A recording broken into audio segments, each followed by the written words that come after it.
Welcome to my channel engineer Ankita Shaili. कैसे हैं आप लोग? I hope everybody is good. मेरे वीडियोस देख रहे हैं। मैथ्स की तैयारी कैसी चल रही है आप लोग की?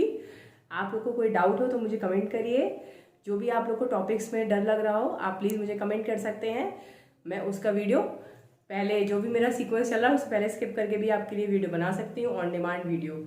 तो आज का जो मेरा टॉपिक है that is about linear equations in two variables. ये मेरा जो टॉपिक है आप सभी जानते हैं कितना इंपॉर्टेंट टॉपिक है। अलजेब्रा का एक पार्ट है। अलजेब्रा हमारे एग्जाम में 10th के बोर्ड के एग्जाम में 20 मार्क्स की आएगी। तो उसमें से एक टॉपिक मैंने लास्ट वीडियो में कवर किया था, पॉलिनोमियल्स। आज का जो मेरा ये टॉपिक है that is also a part of the algebra और ये बहुत ही इंपॉर्टेंट टॉपिक है। Linear equations in two variables, जिसको हिंदी में हम रेखीय समीकरण कहते हैं, दो चर में रेखीय समीकरण। तो बेसिकली आप जानते हैं कि ये टॉपिक कितना इंपॉर्टेंट है। कुछ स्टूडेंट्स के लिए इजी होगा या उसके लिए डिफिकल्ट भी हो सकता है। तो आपके लिए बहुत ही इजीली मैं इसको एक्सप्लेन करूंगी। जो मैं ये टॉपिक कवर करने जा रही हूँ तो उसमें जो है मैंने पार्ट्स में बना रखा है। फर्स्ट पार्ट जो है मेरा वीडियो का that is about the introduction. तो मैं आप लोग को एक कॉन्सेप्ट्स के बारे में समझा दूंगी, सारी चीज़ों के बारे में, और आपको इतने अच्छे तरीके से समझ में जाएंगे सारे कॉन्सेप्ट्स, फिर आपको कहीं से कुछ और पढ़ने की ज़रूरत ही नहीं बचेगी कि लीनियर इक्वेशंस में क्या होता है, कैसे करके सॉल्व करते हैं। तो हर चीज़ बहुत ही अच्छे से, बहुत ही डेप्थ में आपको ढंग से मैं एक्सप्लेन करने जा रही हूँ अपने इस वीडियो में। नेक्स्ट पार्ट में मैं आप लोग को इस पर्टिकुलर टॉपिक से रिलेटेड जितने भी MCQs हो सकते हैं, मल्टीपल चॉइस क्वेश्चंस, उनको सॉल्व करवाऊंगी। आपका जो टर्म 1 का एग्जाम होगा CBSE स्टूडेंट्स का, उसमें MCQs आते हैं, तो उससे ये सारे इस टॉपिक से रिलेटेड सारे क्वेश्चंस आपके कवर हो जाएंगे। और उससे अपकमिंग वीडियो में मैं आप लोग को केस स्टडी सॉल्व करा दूंगी, जैसे कि आपके एग्जाम में आजकल मिलने लगी है, जो कि बड़े क्वेश्चंस लगते हैं, हम लोग को देख के ही घबराहट हो जाती है। अगर आप मेरा वीडियो को ध्यान से देखेंगे तो आपका वो डर भी आराम से निकल जाएगा और आप इजीली उस टाइप के क्वेश्चंस को सॉल्व कर लेंगे। तो जो है आपके इस पर्टिकुलर टॉपिक से रिलेटेड जितने भी प्रॉब्लम्स हैं सारी की सारी मेरे ये 2-3 वीडियोस सॉर्ट आउट कर देगा और आप लोग को ये टॉपिक एकदम ईजी लगने लग जाएगा। तो चलिए आगे बढ़ते हैं, लेकिन आगे बढ़ने से पहले again the same request, please subscribe to my channel and please share it to your friends. हमारा linear equations in two variables. पहले तो हम इस टॉपिक के ही बारे में बात करते हैं, है ना। ये नीचे जो चीजें लिखी है उसको भी एक्सप्लेन करेंगे। सबसे पहले इसको हिंदी में हम कहते हैं दो चर में रेखीय समीकरण। सबसे हम बात करते हैं पहले लीनियर वर्ड की। लीनियर कहाँ से आया है, या इसको हिंदी में हम कह सकते हैं रेखीय। लीनियर या रेखीय का मतलब होता है रेखा या लाइन से। आप लोगों ने पिछले टॉपिक में देखा था, पिछले वीडियो में, वहां आपको मैंने बताया था कि पॉलिनोमियल्स होते हैं किस तरीके के, x+y या x+3y, कुछ इस टाइप से, कि जहां पे हमारे दो वेरिएबल्स लिखे हुए हैं 2x + y, पर हर बार डिग्री क्या है 1, x की और y की दोनों की डिग्री 1 है। जब डिग्री 1 होती है, x आपका अकेला होता है, y अकेला होता है, उसकी पावर 1 होती है, तब जो अगर आप उसको ग्राफ पे प्लॉट करें तो आपको एक लाइन मिलेगी, स्ट्रेट लाइन। तो इसीलिए इसको हम कहते हैं रेखीय या लीनियर। इस टाइप के जो क्वेश्चंस हम सॉल्व करते हैं इसमें हम वेरिएबल्स का यूज करते हैं। वेरिएबल्स को हिंदी में कहते हैं चर। वेरिएबल्स का मतलब होता है वो टर्म जिसकी वैल्यूज हमें कंफर्म ना हो, जिसकी वैल्यूज वेरी करें हमारी एग्जाम में, क्वेश्चन में, जो भी क्वेश्चन हम सॉल्व करें उसमें वैल्यू हमारी वेरिएबल होगी। तो वेरिएबल्स का मतलब होता है कि the terms which are not having the fixed value. तो जनरली हमारे इस तरीके से इक्वेशन होती है ax + by + c = 0 where a, b, c is not equal to 0। मतलब a, b और c नॉन जीरो टर्म्स होते हैं। a, b और c जनरली नंबर्स होते हैं जो कि x और y के साथ और = c करके लगा होता है। अगर a 0 हो गया तो पूरा x का टर्म ही 0 हो जाएगा, तो टू वेरिएबल्स वाली बात ही नहीं बचेगी, पूरी इक्वेशन एक वेरिएबल को रिड्यूस हो जाएगी।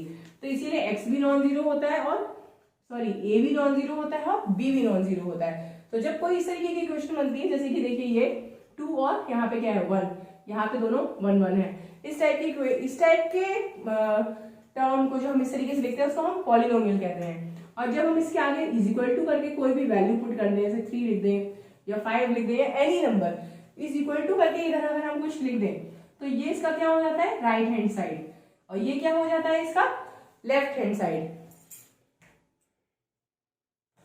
ठीक है। तो अगर कोई भी चीज इस टाइप से लिखी होती है कि एक होता है left hand side is equal to right hand side. कोई भी इस तरीके से चीज लिखी है, इट मीन्स हम इसको इक्वेट कर रहे हैं, इक्वलाइज कर रहे हैं, किसी चीज को किसी के बराबर हम कर रहे हैं। तो बराबर करने का मतलब, इसका मतलब क्या है, इक्वल, है ना। तो जब हम इक्वलाइज करते हैं, किसी को किसी के बराबर करते हैं, तो उसी को हम कह देते हैं इक्वेशन, जिसको हिंदी में कहते हैं समीकरण। तो बेसिकली हमारा क्या है ये, कि दो वेरिएबल्स के साथ हमने एक इक्वेशन बनाई, that is a form of linear equation, जो कि एक सिंगल वैल्यू, सिंगल डिग्री की होगी। इस टाइप की इक्वेशन हो सकती है, ठीक है। तो इसको हम कहते हैं लीनियर इक्वेशन।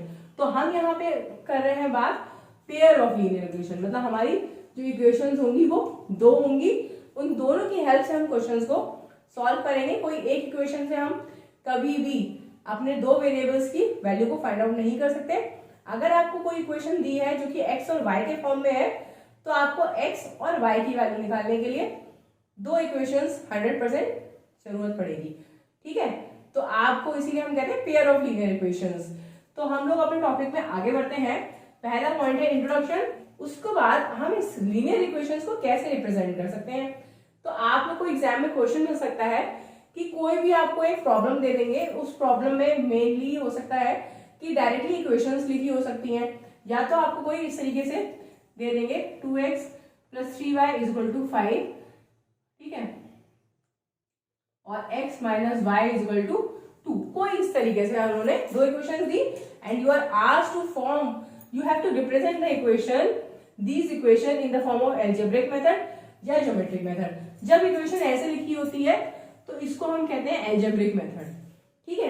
तो अगर कोई प्रॉब्लम टाइप की दी होगी, मतलब कुछ कहानी टाइप की दे रखी होगी कि there was a girl, she went to a fair, एक लड़की थी वो दशहरा मेला में गई, ठीक है। इस तरीके से कोई कहानी दे दी कि वो मेले में गई है, एंड उस मेले में उसने जो है एक राइड पे वो बैठी, ठीक है, और उसने साथ में एक गेम खेला, हुपला गेम खेला। उस गेम में उसने कुछ पर्टिकुलर नंबर ऑफ रिंग्स फेंके, उस पर्टिकुलर और उसने टोटल जो उसने फेयर में कॉस्ट स्पेंड करी वो इतनी है। तो अब आपको ये बताना है कि उस पर्टिकुलर राइड पे जो वो बैठी उसकी कॉस्ट क्या थी, और रिंग जो उसने थ्रो करी उसकी कॉस्ट क्या थी। तो इस तरीके से आपको इक्वेशन फॉर्म करनी है। कैसे करेंगे हम ये आगे क्वेश्चंस में देखेंगे। तो अगर कुछ इस तरीके से कहानी सॉर्ट ऑफ दी हो, तो जब हम उसकी इक्वेशन फॉर्म करते हैं उसको तो हम कहते हैं एल्जेब्रिक मेथड। तो हमारी इक्वेशंस को हम इस तरीके से लिख देते हैं, ये स्टैंडर्ड फॉर्म ऑफ इक्वेशंस होती है, a1x + b1y = c1, ये हमारी इक्वेशन नंबर 1 है, और a2x + b2y = c2, this is equation 2, ठीक है। इसमें a1 b1 c1 equation number 1 के हैं। a1 और b1 जो है वो नॉट इक्वल टू 0 होंगे। अगर 0 होगा तो x और y की टर्म्स रिड्यूस हो जाएंगे, इसलिए वो 0 नहीं होते हैं। और ऐसे ही a2 और b2 भी कभी 0 नहीं हो सकते, क्योंकि x और y यहाँ पे रिड्यूस हो जाएंगे, ठीक है। तो ये इस तरीके की इक्वेशन जो होती है वो स्टैंडर्ड फॉर्म की इक्वेशन होती है। तो जब हमें एल्जेब्रिकली रिप्रेजेंट करना होता है तो इक्वेशन को हम इस टाइप से लिखेंगे, x और y के टर्म्स में लिखेंगे। और जब हमें ज्योमेट्रिकली रिप्रेजेंट करना है तब इसका मतलब यह है कि आपको ग्राफ पेपर दिया जाएगा, उस पर आपको पॉइंट्स आइडेंटिफाई करके उसको सॉल्व करना है। तो हम लोग आगे क्वेश्चन में देखेंगे इसको, सॉरी अपने वीडियो में आगे देखते हैं कि इसको कैसे हम लोग सॉल्व करेंगे, ग्राफ पे कैसे प्लॉट करेंगे, वो भी मैं आपको वीडियो में अभी एक्सप्लेन करूंगी। और अब हमने बात करी सॉल्यूशन की। तो बेसिकली सॉल्यूशन क्या होता है, उस पर्टिकुलर इक्वेशन का आंसर या वो पॉइंट जहां पे आपको x की वैल्यू मिल जाए। तो जैसे इस तरीके के ये पॉइंट्स मैंने मार्क कर दिए। सॉल्यूशन का मतलब ये होता है any point on the line, उस इक्वेशन से अगर कोई लाइन फॉर्म हुई तो उस लाइन का कोई भी पॉइंट उसका सॉल्यूशन हो सकता है, ठीक है। एक इक्वेशन से एक लाइन फॉर्म होगी, दूसरी इक्वेशन से दूसरी लाइन फॉर्म होगी। तो अगर वो दोनों लाइंस पैरेलल हो गई, अपने एक दूसरे से मीट ही नहीं कर रही, तब तो दोनों लाइन के अलग अलग आंसर्स होंगे, दोनों के अलग अलग पॉइंट्स होंगे, ठीक है। और अगर वो आपस में क्रॉस कर जाती हैं इस टाइप से, तब जो पॉइंट उनका इंटरसेक्शन वाला होगा वो पॉइंट उनका आंसर बन जाएगा, है ना।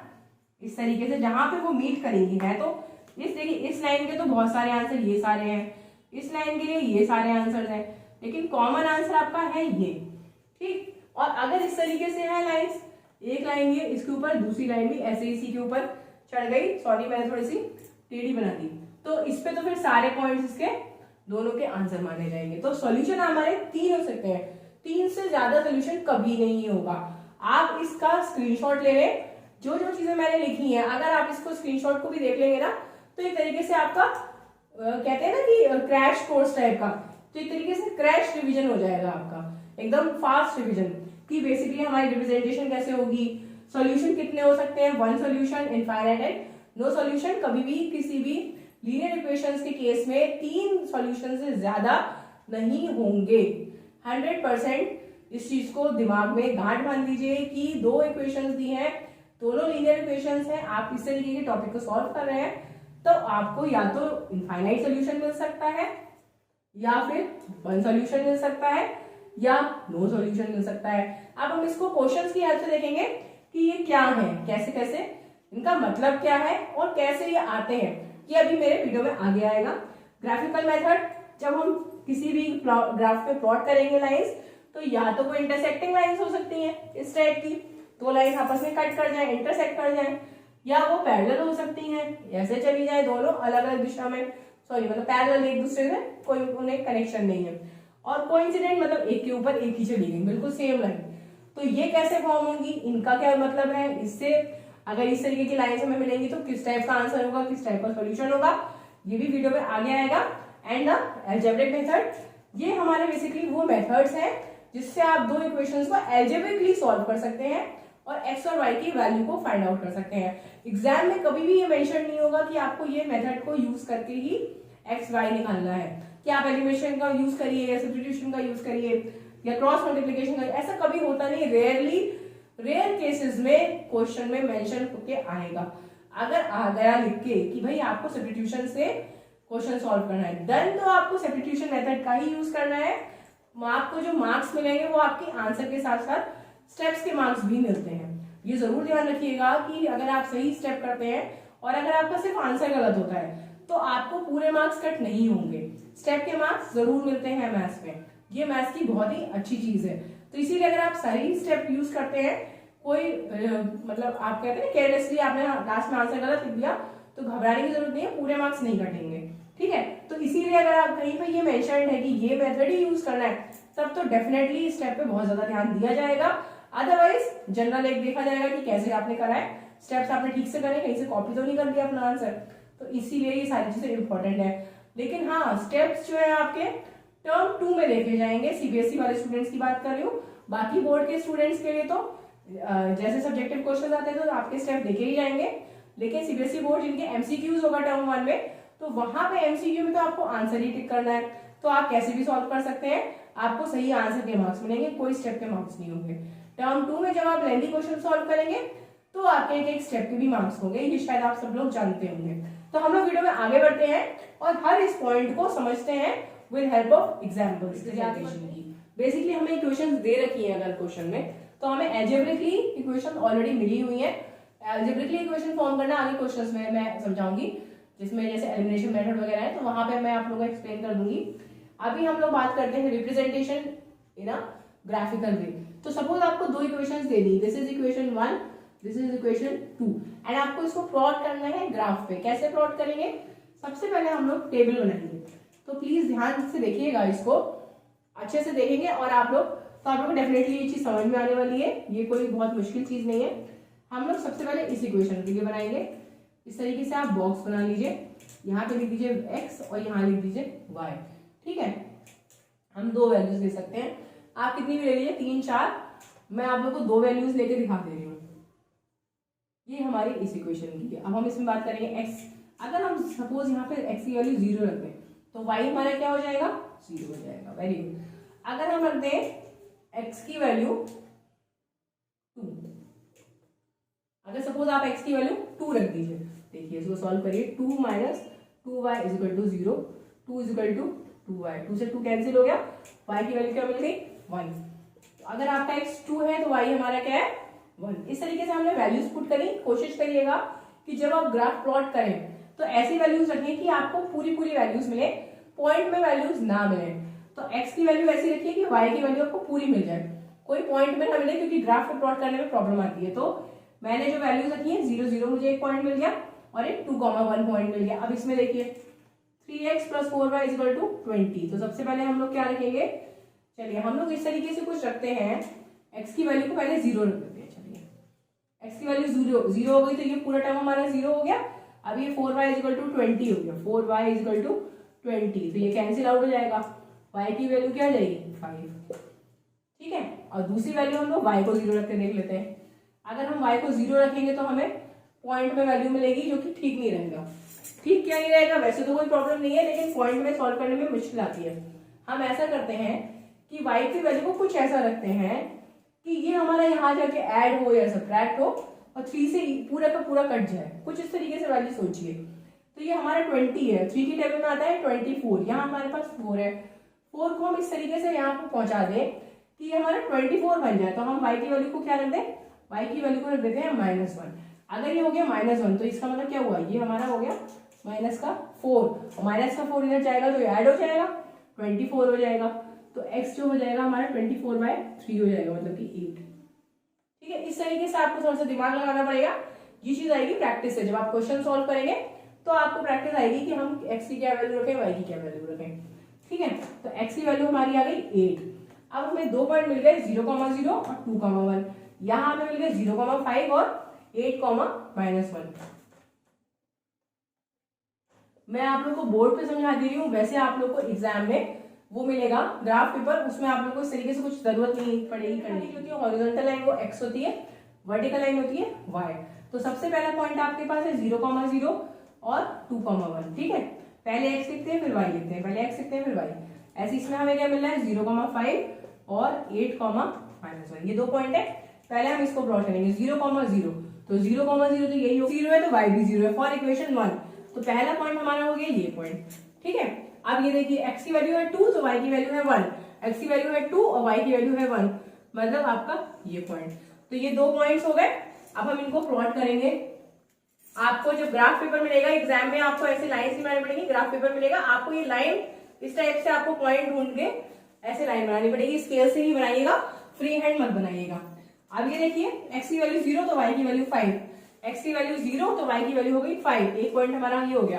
अब हम सेकेंड इक्वेशन के लिए कर रहे हैं, x की वैल्यू है 8, y की वैल्यू है -1, तो यहाँ पे हमारा है ये माइनस, सॉरी ये तो x का है, ये है y का -1, तो y का -1 और x हमारा 8, मतलब थोड़ा और आगे जाएगा, कहीं पे यहाँ पे कहीं पे आएगा, मतलब कि आपको कहीं यहाँ पे बोर्ड छोटा पड़ गया, सॉरी, तो यहाँ पे कहीं पे पॉइंट मिलेगा। ठीक, तो हम क्या करेंगे, इसको ज्वाइन कर देंगे, इस टाइप से हमारी ये लाइन आएगी।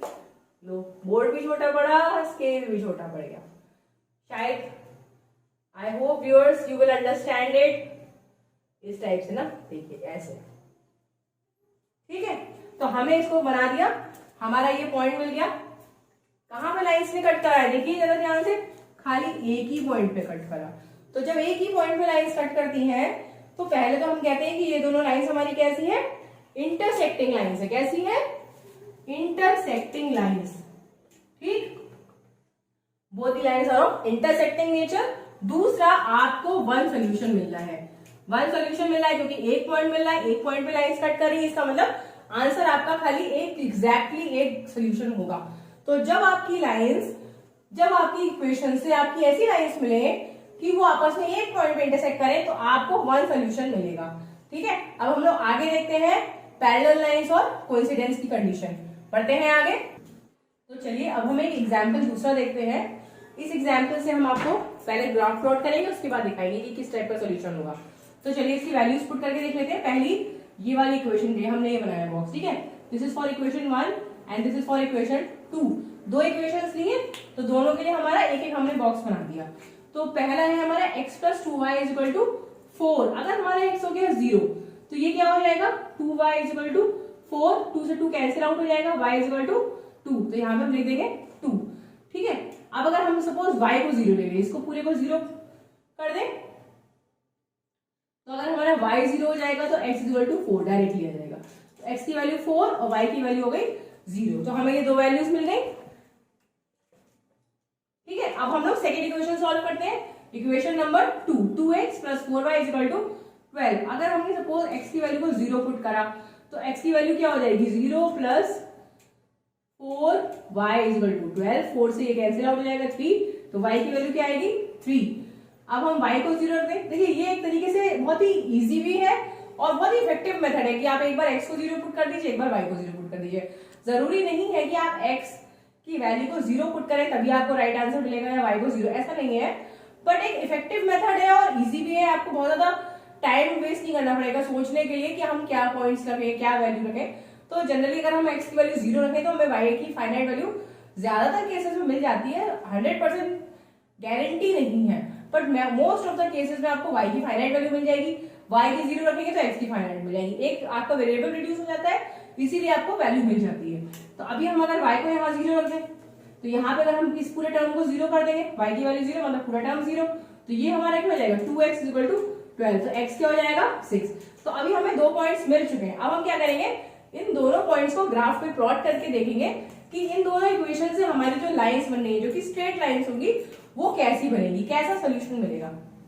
तो पहले हम लोग रखते हैं 0, 2। एक पॉइंट है हमारा 0, ठीक है, एक पॉइंट है 0 और दूसरा है 2। तो एक पॉइंट है हमारा 0, x की वैल्यू 0, y की वैल्यू 2, मतलब कि ये पॉइंट, ठीक है। अब सेकंड पॉइंट क्या है 4, 0, x की वैल्यू है 4, y की वैल्यू है 0, मतलब ये पॉइंट। तो ये हमारे 2 पॉइंट्स हो गए। इन दोनों पॉइंट को आप जब ग्राफ पेपर पे बनाएंगे तो ऐसे करके ज्वाइन करिएगा, स्केल को रख के, और इस तरीके से आप उसको कंबाइन एक स्ट्रेट लाइन बना देना। तो एक स्ट्रेट लाइन बन गई। अब हम इसके लिए देखते हैं, ये हमारी लाइन जो है this is for equation number 1।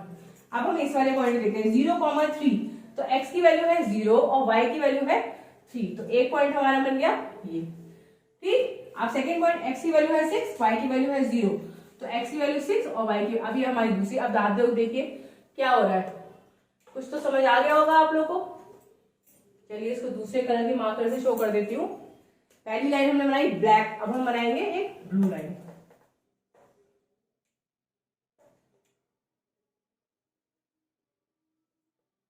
तो देखिए व्यूअर्स, हमारी एक लाइन हो गई ये और एक हो गई हमारी equation number 2।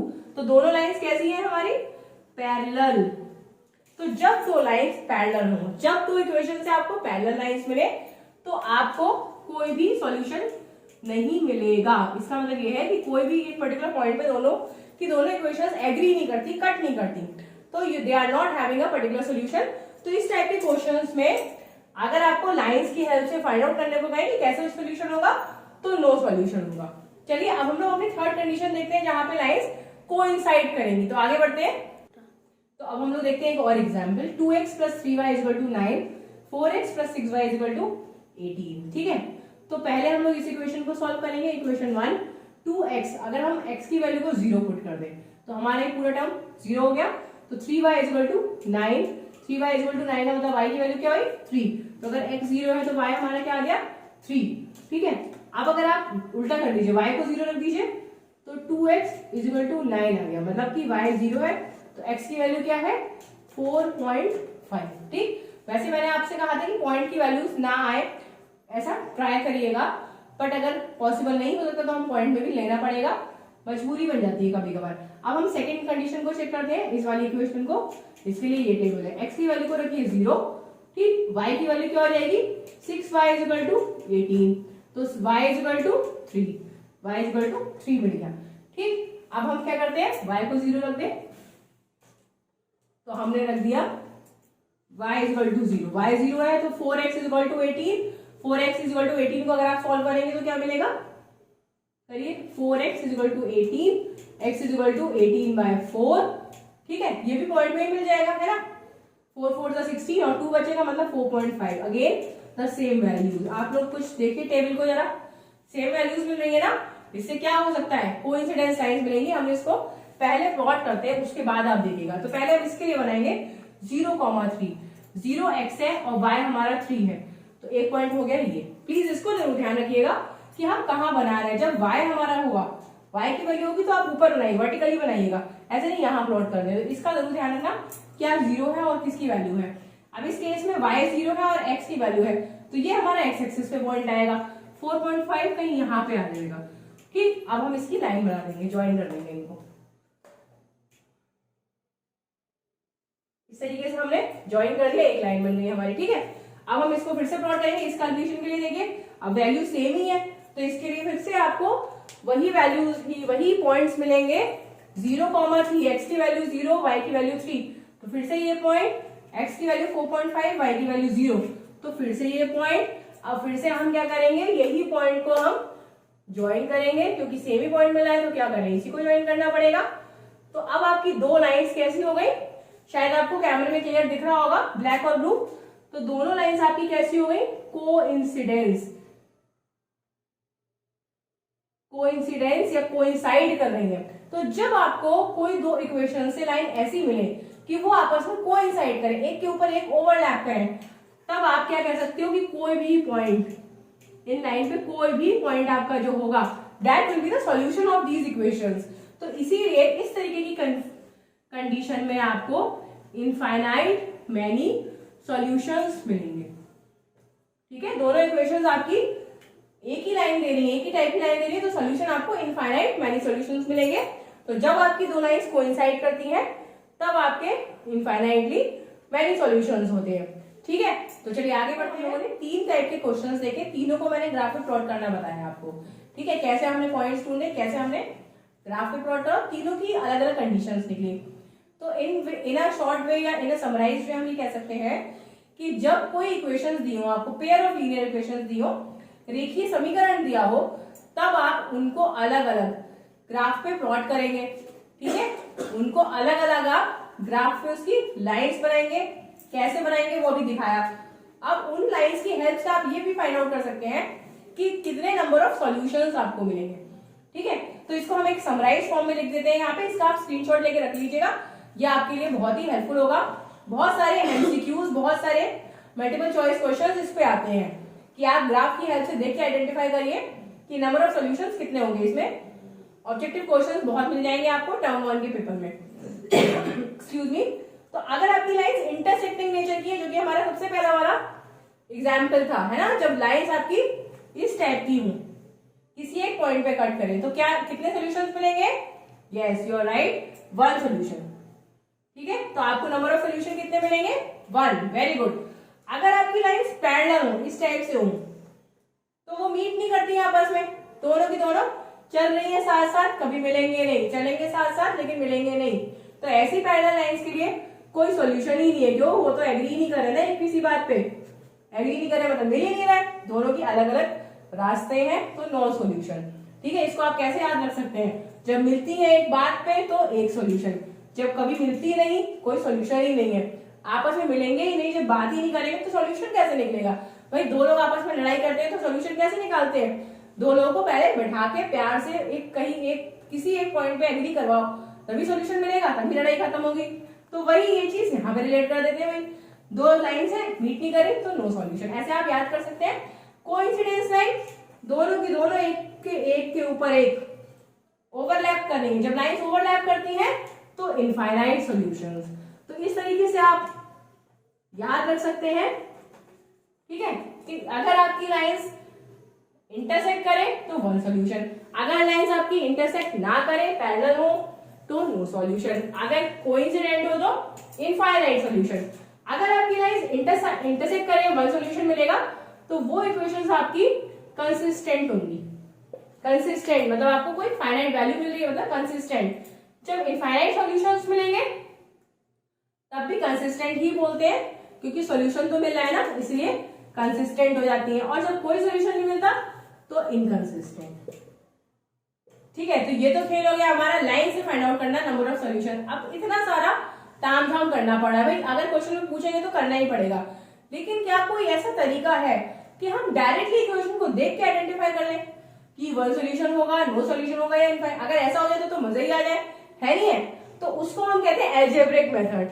Yes, there is a method, algebraically भी आप आइडेंटिफाई कर सकते हैं, आपको लाइन्स प्लॉट करने की भी जरूरत नहीं, बस इक्वेशन को देख के डायरेक्टली आप फाइंड आउट कर लीजिए कि इक्वेशंस आपकी 1 सॉल्यूशंस देंगी, इनफाइनाइट सॉल्यूशन देंगी या मैनी सॉल्यूशन। तो ये कंडीशंस मैं यहाँ लिख रही हूँ, इनको आप याद कर लें। इन कंडीशंस से आप डायरेक्टली अपने ऑब्जेक्टिव क्वेश्चंस इजीली सॉल्व कर। तो देखिए, अगर हमें डायरेक्टली इक्वेशन को देख के आइडेंटिफाई करना है, तो मैंने आप लोगों को एक बताया है कि स्टैंडर्ड तरीके से हम इक्वेशन को ऐसे लिख सकते हैं, है ना, यह हमारा स्टैंडर्ड फॉर्म है। अब मान लीजिए आपको दो इक्वेशन दे दी, सपोज आपको दे दी x + 2y = 5 और एक दे दी 3x + 4y = 6।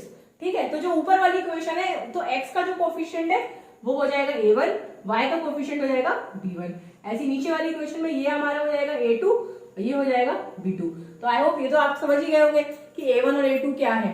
ठीक, तो अगर आपको आइडेंटिफाई करना है एल्जेब्रिकली तो खाली क्या करिए, डायरेक्टली उन दोनों इक्वेशंस का a1 अपॉन a2 करिए और b1 अपॉन b2 करिए। अगर ये रेशियो दोनों अनइक्वल है, दोनों के दोनों रेशियो इक्वल नहीं है एक दूसरे के, तो मतलब कि आपको एक ही सॉल्यूशन मिलेगा। ये याद रखना पड़ेगा आपको कि a1 और a2, a1 divide by a2 is not equal to b1 by b2। इसका मतलब आपके कोफिशिएंट्स आपस में रिलेटेड नहीं है, तो आपको खाली एक सॉल्यूशन मिलेगा। अगर आपके a1 और a2 का रेशियो b1 और b2 के तो इक्वल है, लेकिन c1 और c2 के इक्वल नहीं आ रहा, इसका मतलब दो इक्वेशंस आपकी बनी है तो आपके दोनों x और y के कोफिशिएंट्स का रेशियो सेम है, a1 by a2 is equal to b1 by b2, लेकिन जो RHS में जो वैल्यूज दे रखी है पूरी इक्वेशन को इक्वेट करके उसके इक्वल नहीं है, तब आपका कोई भी सॉल्यूशन नहीं होगा। आप x और y की चाहे कितनी भी वैल्यूज रखते जाइए, दोनों की दोनों लाइंस पैरेलल रहेंगी, कोई एक कॉमन पॉइंट में मीट नहीं करेंगी और नो सॉल्यूशन मिलेगा। तो आपको कंडीशन ध्यान रखनी है कि c1 और c2 के इक्वल नहीं है लेकिन आपस में इक्वल है।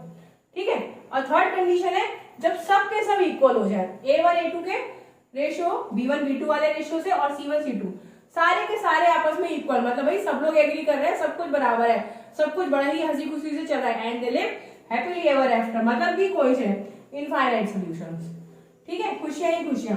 तो इस तरीके से थोड़ा सा फनी कर रही हूँ जिससे कि आपको जो है अच्छे से इसको समझ जाए। तो कंडीशंस ये तीनों है, इसका आप स्क्रीनशॉट लीजिए, इसको आपने कहीं पे भी किसी भी तरीके से आप एक नोट बना लीजिए इसका, जब आपके एग्जाम में क्वेश्चंस मिलेंगे तो ये आपको बहुत ज्यादा हेल्प करेंगे। कैसे हम इक्वेशंस को तीन मेथड्स जो मैंने बताए थे, सब्स्टिट्यूशन, एलिमिनेशन और क्रॉस मल्टीप्लिकेशन, तो उसकी हेल्प से हम कैसे इक्वेशंस की वैल्यू फाइंड आउट कर सकते हैं, इसके लिए हम चलते हैं अपने नेक्स्ट वीडियो में। अगर मैं अभी यही बताने लग गई तो वीडियो काफी लंबा हो सकता है, तो हमारा ये जो इंट्रोडक्टरी वीडियो है इसको हमने दो पार्ट्स में बना दिया। फर्स्ट में हमने ग्राफिकल तक समझा दिया, अब आगे हम आपको algebraic with the help of example समझाएंगे। उसके बाद आपको एक वीडियो मिलेगा ऑब्जेक्टिव क्वेश्चंस का, जिसमें आपको ये सारे concept with the help of questions में एक्सप्लेन करूंगी और कैसे एग्जाम में ऑब्जेक्टिव क्वेश्चंस आएंगे वो मिल जाएंगे, और एक वीडियो आपको मिलेगा केस स्टडी से रिलेटेड। तो आप इन सारे वीडियोस को अगर देखते हैं अच्छे से तो ये टॉपिक डेफिनेटली आपका अच्छे से प्रिपेयर हो जाएगा। तो चलिए आज के लिए चलते हैं, बाय बाय, टेक केयर।